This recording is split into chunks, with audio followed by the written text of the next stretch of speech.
บอกว่าบ่มีที่ดินเฮ็ดก็มาเฮ็ดนำกันส่วนนั้นหั่นแหละได้ซำใดก็สิแบ่งปันให้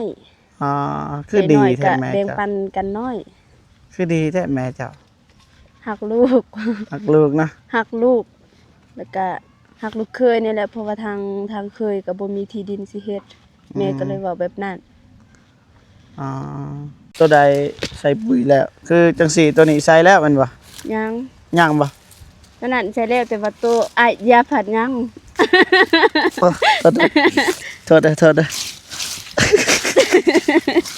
มันบ่เห็นตัวนี้นี่ติดเหยียบแล้วขอโทษหลายๆเด้อเจ้าของมันบ่ได้ฮักดอกมื้อนี้บ่ได้ไปนำกันโดยเพราะว่าเจ็บสิไปห้องหมอแม่คันอยากพาน้องบองไปตรวจทางกายก็ไปได้มื้อนี้ตรวจแล้วยังพี่น้องเนาะมารับอ้ายไปห้องหมอพี่น้องเอ้ยนี่แบบ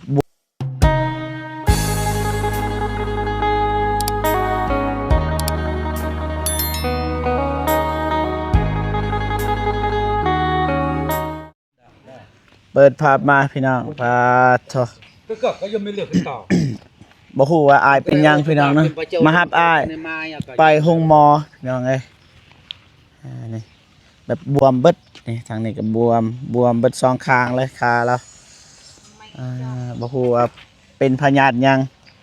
เฮาบ่ฮู้เลยพี่น้องมันจะว่าพาอ้ายเพิ่นไปห้องหมอก่อนนะทางห้องหมอเพิ่นสิว่าจังไดพี่น้องนะไปบาดนี่มาอย่าบาดอ่ะไปเข้าไปเด้อมันฮ้อนเด้อรถนี่เด้อฮ้อนหลายพี่น้องเอ้ยตัวรถดังไปพี่น้องพี่น้องเนาะกราบทักทายสบายดีและสวัสดีพ่อแม่พี่น้องเบิดสุขสุขคนพี่น้องเนาะก็ยินดีต้อนรับเข้าสู่ช่องบ่าวเจ็บแชนแนลคือเก่าคือเดิมพี่น้องเนาะซะไปนี่ทางบ่ตูนน้องบองก็บ่ได้ติดต่อเลยพี่น้องเอ้ยมื้อนี้ก็ได้เป็นวอจิไป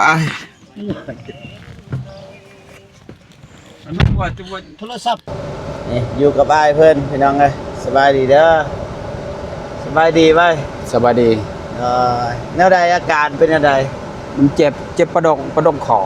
ประดงยังก็ประดงคอเจ็บประดงคอเจ็บแถวตีนคอตีนข้อมือคอตีนมดทรงเบื้องเบิด2เมืองเลยย่างบ่ได้เลยย่างบ่ได้คือเห็นเลยพี่น้องอ้ายเพิ่นย่างเมื่อกี้อันนี้ก็อ้ายเฮานั่นแหละอ้ายแจกพี่น้องสบายดีเด้อนี่ไปก็ลืมก้าวไปก็ลืมพี่น้องเอ้ยไปนำกันพี่น้องไปไม่แต่ว่าเดินทางไปห้องหมอบ่ฮู้ว่าเฮาสิเลือกไปห้องหมอหยังพี่น้องแต่ว่าเฮาต้องเดินทางไปก่อนหรือว่าเป็นคลินิกหรือว่าเป็นโรงพยาบาลโรงหมอพี่น้องเอ้ย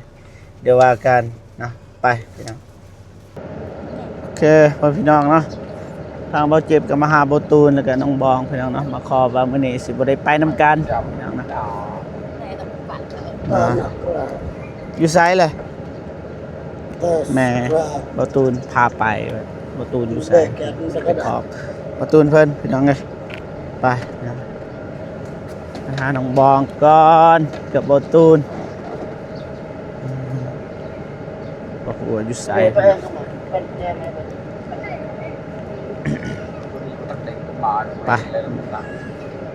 เบิ่งก่อนยังไงตูนเอ้ยถ่ายคลิปเด้อ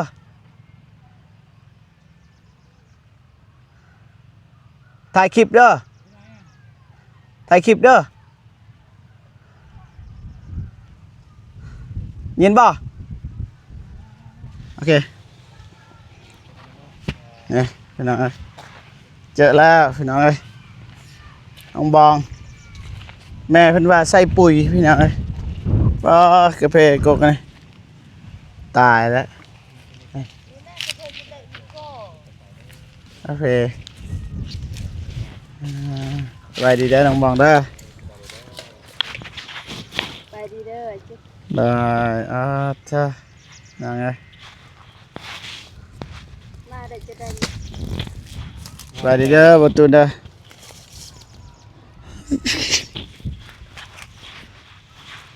ไป ไปบ่มื้อนี้ ผลว่า ไปบ่มื้อนี้ สบายเลยนะไปใช้ ได้อ่ะเจ้านะ สิไปใช้ มาห้านี่แหละ ก็ถ้ามันไปบ่มื้อนี้ไปใช้ ไปใส่กับไป บ่มีเป้าหมายเนาะ ประมาณปะมื้อนี้มีอยู่ไปส่งอ้ายเพิ่น อ้าย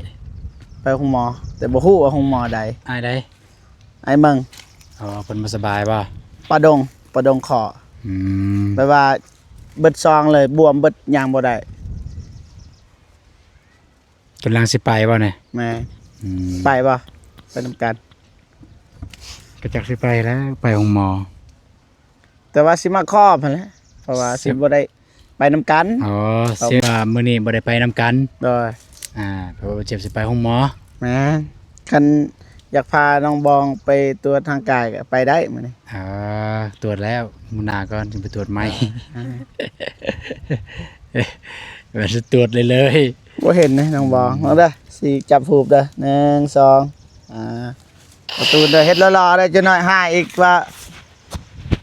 หูบบ่รอ คาร์บอย เด้อ1 2ไปแล้วสบายดีเด้อทางนั้นเด้อ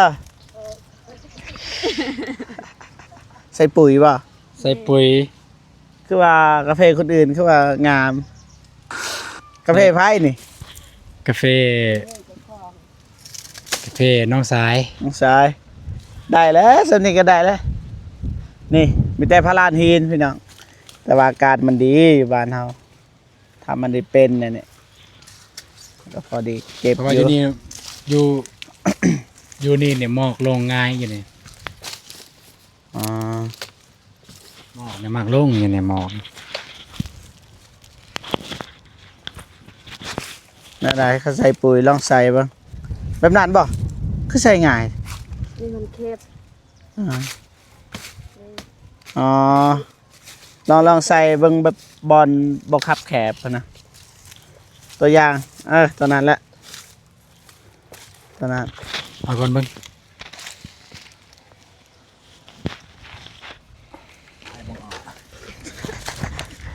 อะไรเห็นเน็กลองวะใส่เบ้างน้องบอง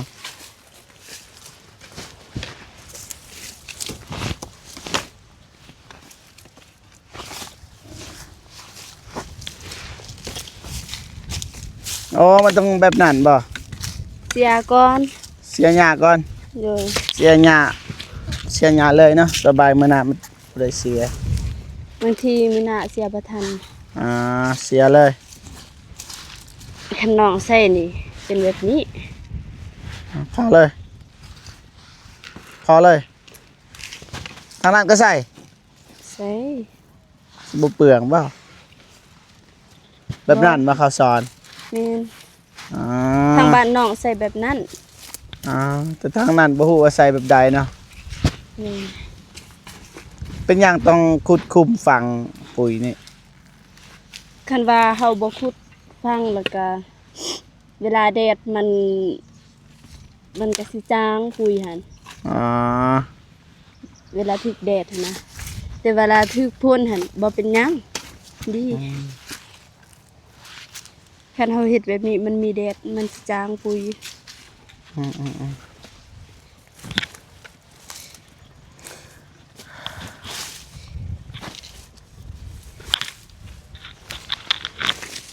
มือนี่คิดว่าใส่แล้วบ่ปุ๋ยนี่ แล้ว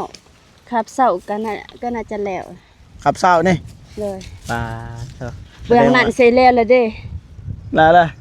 ยังแต่เมืองนี้ไปพุ่น อ๋อบ่ตูนบ่ได้ใส่บ่ ยืนเบิ่งซื่อ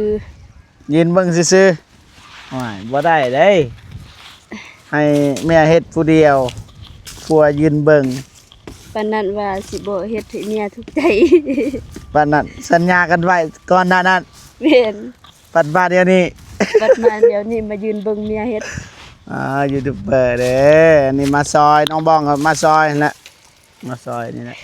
เจ้าของสวนเอาตูนกับถ่ายคลิป คันบ่ตูนซอยกับไผสิถ่ายคลิปโอ้มันมีหญ้าเนาะ อืม มีห เพิ่น ญ้า ก็มายืนถ่ายคลิปเพิ่นแหละ ได้บ่เป็นหยังนะเขาว่าหยอกว่าหัวนี่มีหญ้าพี่น้องมีหญ้าเสียไว้เลยงามอยู่บ่กาแฟน้องบองกาแฟ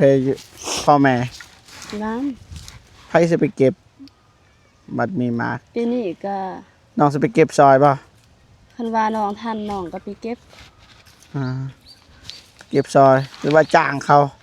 แน่นถ้าว่าน้องมีถ้าว่าน้องมีเงินสิจ้างน้องก็สิจ้าง จะให้พ่อแม่เนาะ เลย เพิ่นปั้นให้บ่ แต่ว่าตามที่เมย์บอกไว้เพราะว่าน้องก็ไปตูนก็บ่มีที่ดินเฮ็ดแม่ก็บอกว่าบ่มีที่ดินเฮ็ดก็มาเฮ็ดนำกันส่วนนั้นหั่นแหละ อ่า ได้ซำใดก็สิแบ่งปันให้ อ่าคือดี น้อยๆ แท้ ก็ แม่ แบ่ง เจ้า ปันกันน้อย คือดีแท้แม่เจ้า หักลูก รักลูกนะ หักลูก แล้วก็หักลูกเคยนี่แหละเพราะว่าทางเคยก็บ่มีที่ดินสิเฮ็ดแม่ก็เลยเว้าแบบนั้น อ่า เพราะว่าทางแม่ก็บ่มีไผเฮ็ดเวียกอ้ายก็เป็นทหารมีแต่พ่อแม่แต่ว่าพ่อก็เก็บกาแฟบ่ค่อยเป็นปานใดเก็บซ่า ไอ้ มื้อหนึงหันได้แต่คู่เดียวพอแต่ว่าแม่หันมื้อหนึงได้แต่3คู่บ่หรือว่า2คู่แต่ว่าอีกอย่างแบกกาแฟบ่ไหวบ่มีไผแบก แม่น ปีกายก็ยังมีให้แน่น้องแล้วก็น้องได้จ้างสนุมมา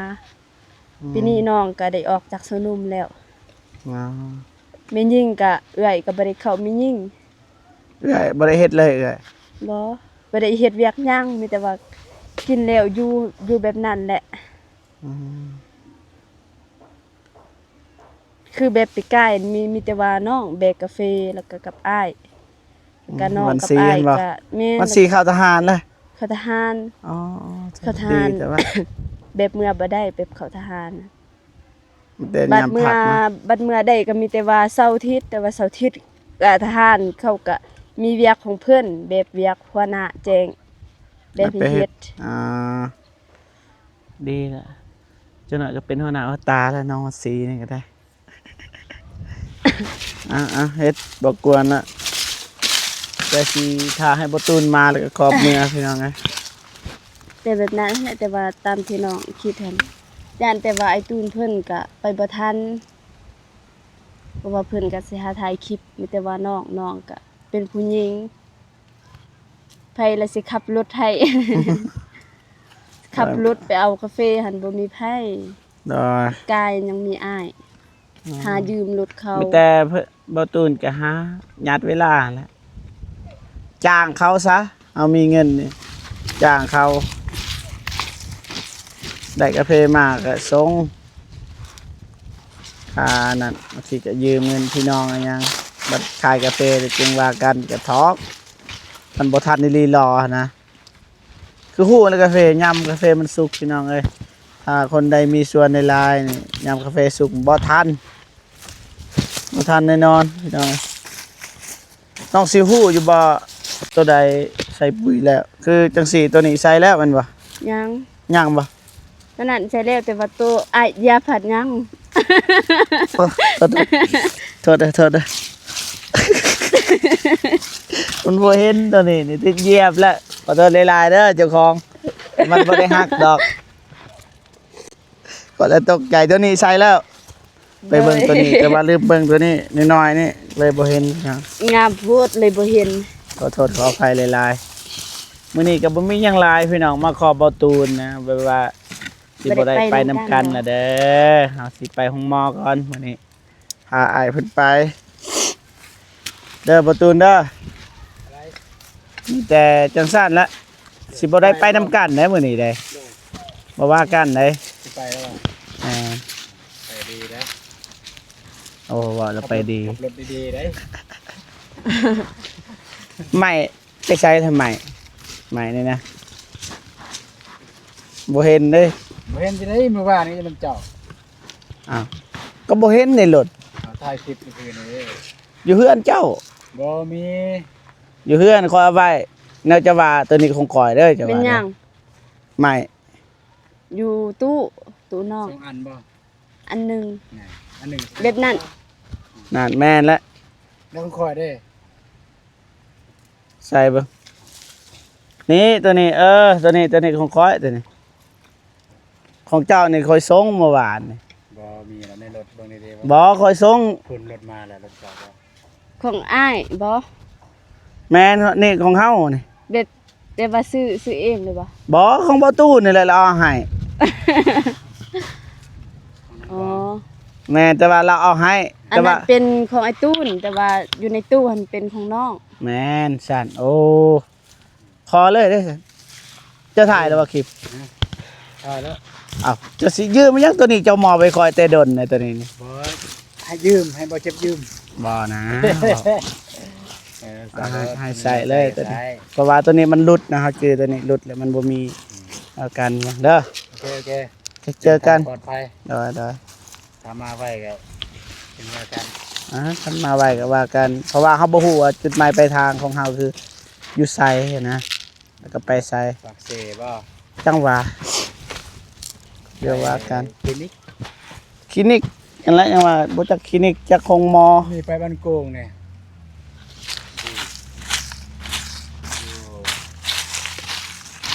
ผ่านเพื่อนเราอยู่ลุมวัดผ่านแม่นแหละทางหน้าทางหลังห้องตัดผม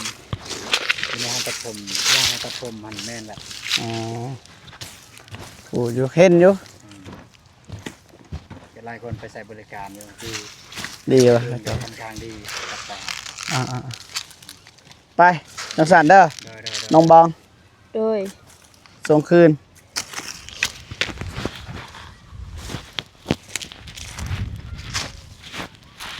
ไปเจอกันเด้อ โอเคเจอกัน เจอกันคันมาไวได้ว่ากันคันมาสากะรู้ผู้อันนะมาขอบได้นี่ มาขอบอ่ะ ได้ มารยาทดีนะ เอาโทรหาบติด นั่น แม่ เข้าไปไหน แม่ เป็นประตูยังใส่บ่ได้ ได้บ่ได้เนาะ เลย ไปขอบคุณเมื่อก็เด้อน้องบองบตุน เด้อ เมื่อก็เด้อคนทางล่าง เศร้าเก่าเบาเจ็บ มาเศร้าซะบตุนไปพี่น้องเอ้ยเดินทางไปห้องหมอก่อนพี่น้องเอ้ยเดี๋ยวว่ากันว่าสิเป็นอะไรเนาะเอาประตูนก็สิกลับอ่ะ ไปส่งเบาเจ็บขึ้นรถ ใช่บ่แม่นน่ะ เอาไปส่ จั ง กสี่เดินซื้อไหมนี่ไหมจากน้องบองว่าเจ้าหันบ่ได้มาซอยมื้อนี้มีแต่มายืนเบิ่งตอนก่อนสิเอากันสัญญาว่าสิดูแล ปัดมาเดี๋ยวนี้แกคือบ่เห็นซอยที่จริง น้องก็เป็นว่าจังซั่นนั่นแหละแต่ว่าก็มาอัปเดตก็น้องเพิ่นก็ เข้าใจเฮาอธิบายแล้ว อธิบายแล้ เจ้าว มาถ่ายคลิปในคันเฮ็ดภาษีทายนะเพราะว่าน้องก็ว่าเว้ายอก็ซื้อเนาะก็ประมาณนี้แหล้วพี่น้องเอ้ยเวียกงานเฮาก็มีแต่ถ่ายคลิปคนอื่นก็เบิ่งแบบแต่ว่าเฮาเวียกเฮาเนาะมีหยังก็เฮาสิอัปเดตให้พ่อแม่พี่น้องได้เบิ่งนั่นแหละเฮาไปไสอยู่ไสแล้วเฮาไปซอยคนใดแต่ว่ามื้อนี้บ่สู้สิได้ซอยไผสิซอยอ้ายไปโรงพยาบาลพี่น้องเอ้ยอ้ายแม่เฮากับแม่ของอ้ายเพิ่นเอื้อยน้องกันเฮาสิเอิ้นเพิ่นหยัง ก็อ้าย อ้าย แม่กับแม่ไอ้น้องกันบ่ แม่น แม่บ่ไอ้น้องกัน แม่นแม่อ้ายเพิ่นแล้วก็แม่เฮานี่นะ ไอ้น้องกัน เอื้อยน้องกัน ก็อ้ายลูกป้าลูกลุง โอเคได้แล้ว บ่ได้ขับมานี่ จังหวะ โยเป็นเนาะ ไปบ่ ขับ ตูน เป็นเนาะ จังสั่นเด้อ โอเคอยู่ในนี่นะใหม่ขอนะ บ่มีน้องบอกเอาเลย แม่นไว้มานี่แหละบ่เรียกเหี่ยวแล้วก็เจ็บ อยากไปถ่ายเลยเดี๋ยวนี้ได้เอารถตามสบายอย่านะบ่ตูนนะอย่าได้บ่ตูนเลยไป โอเค เอาไงแต่จังสั่นเด้อบ่ตูนเด้อ โอเค เจอกัน เดี๋ยวค่อยไปค่อยมาได้ ตอนแรงว่ากันเด้อไปพ่อพี่น้องเดินทางต่อบาดนี้เป้าหมายไปทางบ่ฮู้ว่าอยู่ไสไปทางใดอ้ายบัดนี้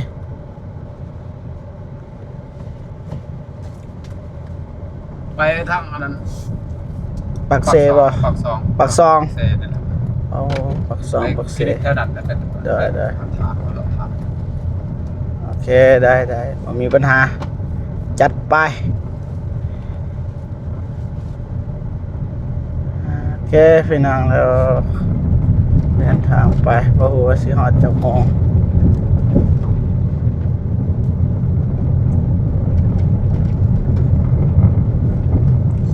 นี่แหละถนนหนทางบ้านเฮาพี่น้องเอ้ย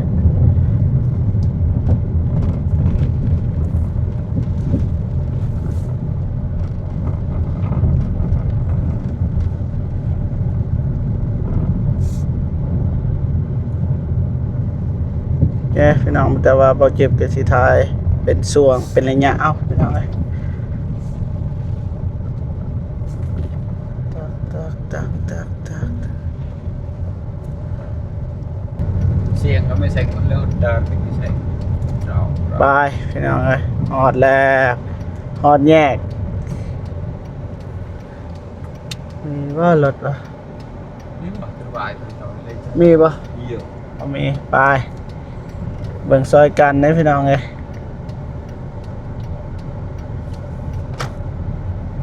ไปขึ้นทางปักซองทางนั้นก็เมืองท่าแตงเฮาไปต่อไป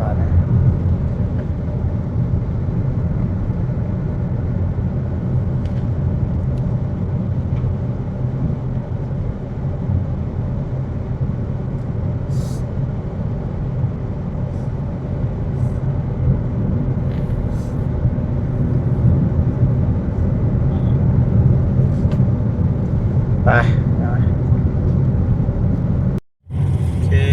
พี่น้องเอ้ยฮอดบ้านเบ้าโกพี่น้องเอ้ยโอ้โหเงินเบ้าโกอยู่ไสเลยนี่เงินเบ้าโกนี่ไอ้นี่หลังนี่ ใช่ นี่เห็นนี่แหละบ่แม่น น่ะ บ่แม่นเงินเบ้าโกนะโอ้ กายว่าจะ อยู่เทิงตกใจ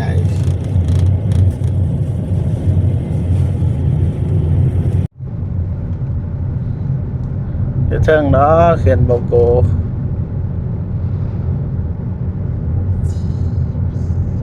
บ่ชื่อเขียนโบโกเพิ่นนี่เรียกว่าตะวังกีว่าแต่ว่าเขาทมแล้วน้องป่าล่ะน่าสิแมนล่ะบางทีอยู่เทิงก็มีพี่น้องเอ้ยเบ้าโกชนบทเพื่อนคนบ้านนอกพี่น้องไงเบ้าโกบ้านนอกบ่อนงบ้านนอก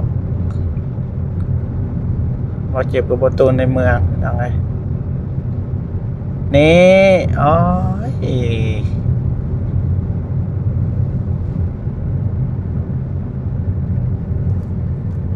เห็นปะนี่แหละนี่แหละนี่แหละเห็นโบโก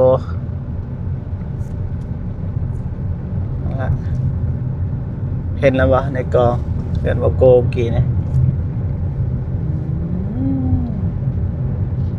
ไปพี่น้องเดินทางต่อเดี๋ยวว่ากัน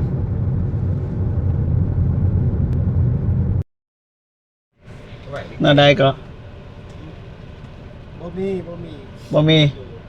เพิ่นไปใส่แตงปลาทอยังไง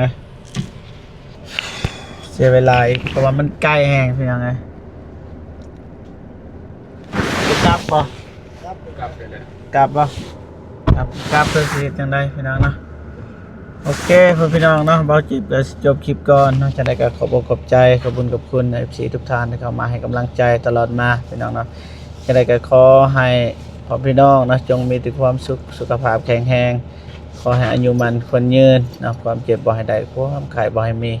ปรารถนาสิ่งใดขอให้ได้สิ่งนั้นนะอย่าเจ็บอย่าจนนะก็ให้ร่ำๆรวยๆเบิดสุขสุขคนพี่น้องเนาะ เจอกันคลิปหน้าเนาะบ่ว่าเฮาสิไปไสเนาะก็อย่าลืมติดตามไปนํกันสำหรับคลิปนี้สบายดีเด้อพ่อพี่น้องเบิดสุขสุขคนพี่น้องเนาะเจอกันคลิปหน้า